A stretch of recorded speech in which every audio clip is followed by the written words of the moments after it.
Hi guys, welcome back to channel. இன்னைக்கு நம்ம இந்த ட்ராமாவோட நெக்ஸ்ட் எபிசோட் தான் பார்க்க போகிறோம். ஸ்டார்டிங் சீனில் நம்ம ஆச்சினோட அப்பா ரத்த வெள்ளத்தில் படுத்து கிடக்குறாங்க.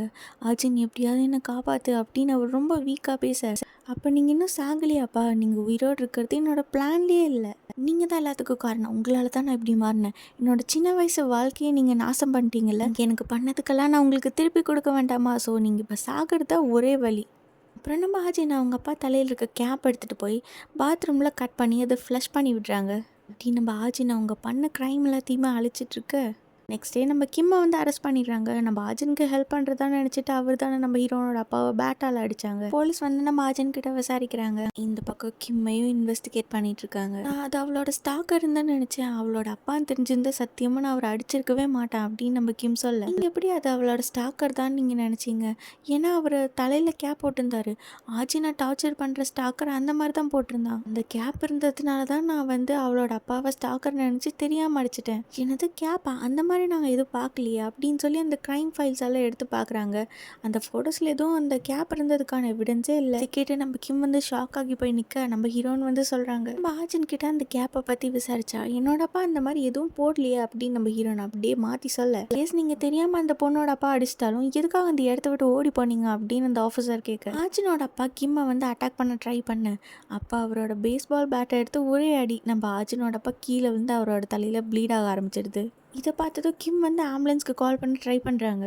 அப்போ நம்ம ஆஜன் வந்து சொல்கிறாங்க, நீங்கள் எதுவும் கால் பண்ண வேண்டாம் ப்ளீஸ், இந்த இடத்த விட்டு போங்க, நீங்கள் நினைக்கிற மாதிரி அவர் ஒன்றும் ஸ்டாக்கர் கிடையாது, அவர் என்னோட அப்பா அப்படின்னு சொல்லி நம்ம ஹீரோன் பயங்கரமாக ஃபீல் பண்ணி அழுக.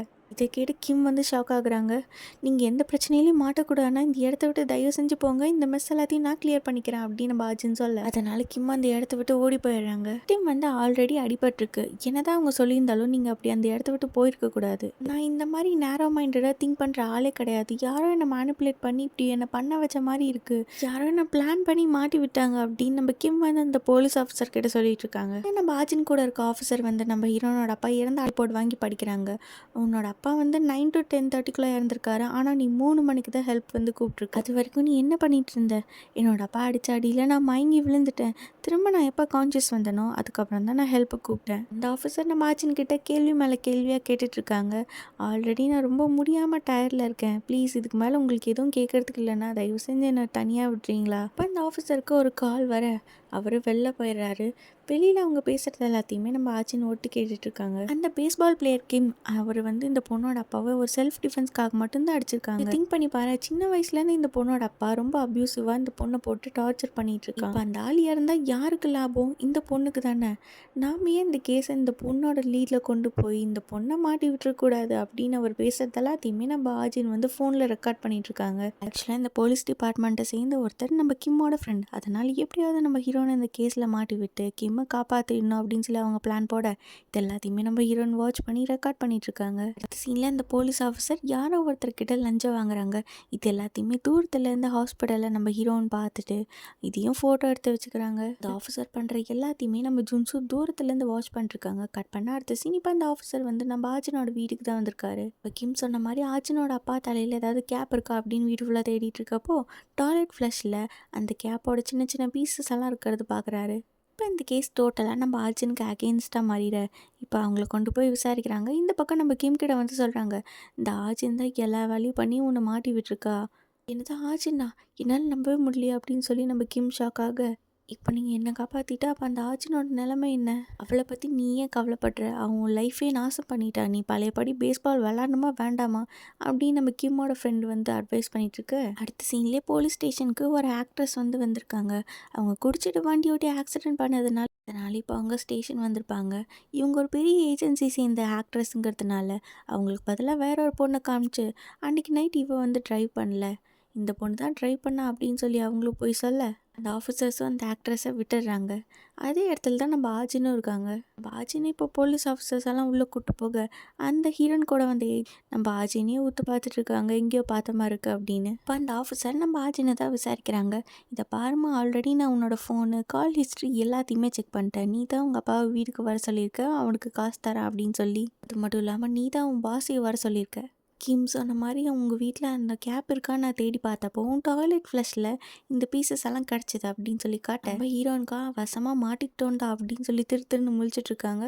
சரி சொல்லு, எதுக்காக நீயே உன் பாஸை மாட்டி விட்ட அப்படின்னு கேட்க, இந்த பக்கம் நம்ம ஹீரோ அர்ஜுனை காப்பாற்றணுங்கிறதுக்காக லாயர் அப்பாயிண்ட் பண்ணி பேசிகிட்டு இருக்காங்க. இப்போ அந்த ஆஃபீஸர் போய் வேற ஒரு ஆஃபீஸர் வந்து நம்ம ஹீரோயின் இன்வெஸ்டிகேட் பண்ண, நான் ரெஸ்ட் ரூம் போகணும், யாராவது லேடி ஆஃபீஸர் அனுப்புறீங்களா அப்படின்னு சொல்ல ஒரு லேடி ஆஃபீஸர் வராங்க. அவங்கக்கிட்ட நம்ம அர்ஜுன் அவங்களோட மொபைல் கொடுத்து இதில் இருக்க ரெக்கார்டிங்ஸ் எல்லாம் கொஞ்சம் செக் பண்ணி பார்க்குறீங்களா அப்படின்னு சொல்ல அவங்களும் ப்ளே பண்ணி பார்க்குறாங்க.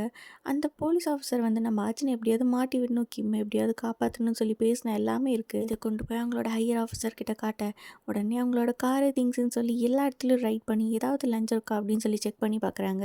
அடுத்த சீனில் அந்த ஆஃபீஸர் நம்ம ஆச்சினை வந்து பார்க்குறாங்க. எனக்கு தெரியும் நீ தானே என்னை மாட்டி விட்ட, ஆனால் எப்படியா இருந்தாலும் நான் உன்னை ஜெயிலுக்கு தள்ளாமல் விடவே மாட்டேன். ஆச்சினோட அப்பா வந்து இறந்துட்டாங்களாம்மா, அது உனக்கு தெரியுமா அப்படின்னு சொல்லி நம்ம ஜுன்சோவோட அம்மா கேட்க, நம்ம ஹீரோவா எதுவுமே தெரியாத மாதிரி பயங்கரமாக ஆக்டிங் போட்டுட்ருக்காங்க. இதுக்கு முன்னாடியே நம்ம ஆச்சின்னா அவங்களோட என்டர்டைன்மெண்ட் கம்பெனியில் ஜாயின் பண்ணிக்க சொல்லி ஒரு லேடி வந்து கேட்டிருப்பாங்கல்ல. இப்போ அந்த லேடியோட அசிஸ்டண்ட் தான் மறுபடியும் வந்து பார்க்குறாங்க. நீ ஏதோ ஒரு பெரிய பிரச்சனையில் மாட்டிகிட்டு இருக்கேன்னு தெரியுது, நான் உனக்கு ஹெல்ப் பண்ணுறேன், நான் உன்னை இந்த ப்ராப்ளம்லேருந்து வெளில கொண்டு வரேன், நீங்கள் எதுக்காக எனக்கு ஹெல்ப் பண்ண நினைக்கிறீங்க, அதனால் உங்களுக்கு என்ன கிடைக்க போகுது அப்படின்னு பாஜின் கேட்க, அதெல்லாம் பற்றி நம்ம அப்புறம் பேசலாம், இப்போதைக்கே உன்னை வெளில கொண்டு வரதை பற்றி மட்டும் நம்ம யோசிக்கலாம், எனக்கு கொஞ்சம் டைம் வேணும் அப்படின்னு நம்ம பாஜின் சொல்ல அடுத்த சீனில் அந்த போலீஸ் ஆஃபீஸரை தான் காட்டுறாங்க. இந்த போலீஸ் ஆஃபீஸருக்கு போக போக இன்னும் நம்ம ஆச்சின் மேலே டவுட் அதிகமாகிட்டே தான் போகுது. ஆச்சினை ஹார்ட் பண்ண ட்ரை பண்ண அந்த ஸ்டாக்கர் யார் அப்படின்னு சொல்லி அவங்க டிஸ்கஸ் பண்ணிருக்கு. அடுத்த சீனில் நம்ம ஹீரோயின் வந்து அந்த ஸ்டாக்கரை சூப்பர் மார்க்கெட்டில் பார்த்துருப்பாங்க. யாருக்கும் தெரியாமல் ஆச்சின் வந்து அங்கே காசும் ஒரு லெட்டர் வைக்க அதை அந்த ஸ்டாக்கரும் எடுத்துக்கிறாங்க. இது கேமராவில் பார்க்குறாங்க, ஆனால் அதில் ஸ்டாக்கரோட மூஞ்சி தெரில. கட் பண்ண அடுத்த சீன் நம்ம ஜூன்ஸோ வந்து சொல்கிறாங்க, ஆச்சினோட அப்பாவை நான் தான் கொலை பண்ணேன், இதுக்கும் ஆச்சினுக்கும் எந்த சம்மந்தமும் இல்லை அப்படின்னு. ஆச்சினை சின்ன வயசுலேருந்து பார்த்துட்ருக்கேன், எப்போவுமே அவளோட அப்பா அவளை போட்டு பயங்கரமாக டார்ச்சர் பண்ணுவார், சான்ஸ் கிடைக்கிறப்ப நான் யூஸ் பண்ணலான்னு தான் இவ்வளோ வருஷமாக நான் வெயிட் பண்ணிருந்தேன். இது மட்டும் இல்லாமல் இதுக்கு முன்னாடி என்னை போய் கேஸ் போட்டு என்னை உள்ளே தள்ளிட்டாங்க.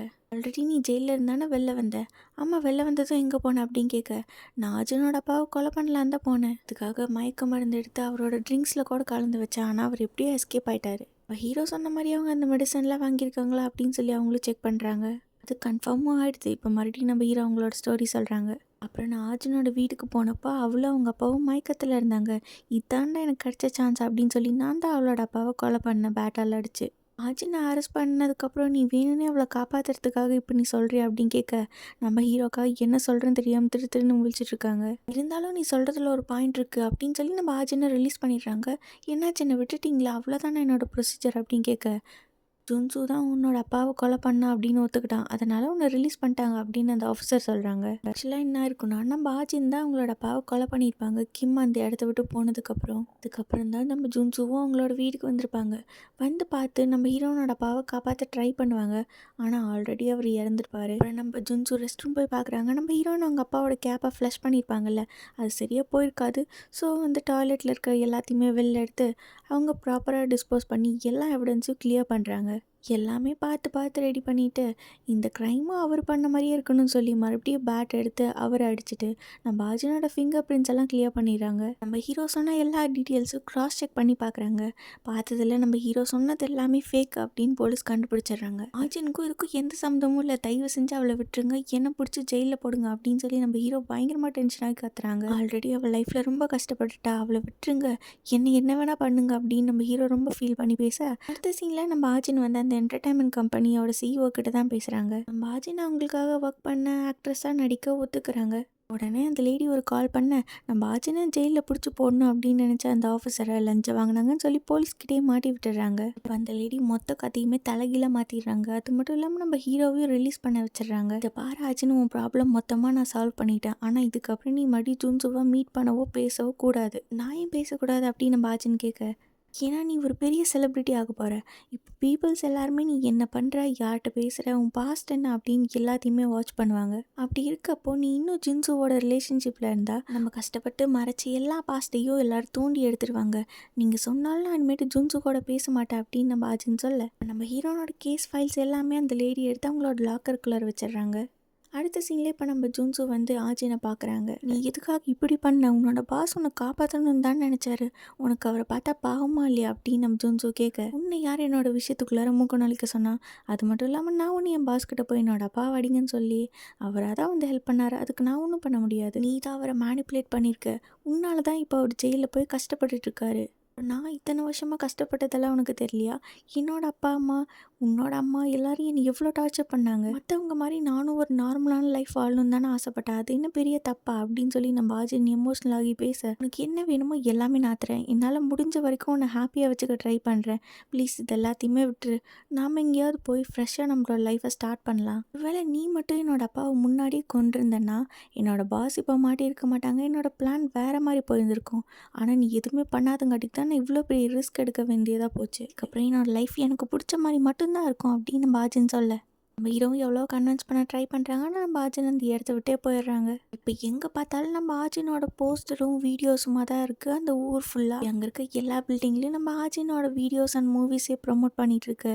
ஜெயிலில் ரொம்ப கஷ்டப்பட்டுருக்கு நம்மளோட கிம்பை தான் காட்டுறாங்க. ஆஜினுக்கு ஹெல்ப் பண்ணலான்னு நினச்சி இப்போ அவங்களோட லைஃபே தொலைச்சிட்டு ரொம்ப கஷ்டப்பட்டுட்ருக்காங்க. இதோட இந்த எபிசோட் முடியுது.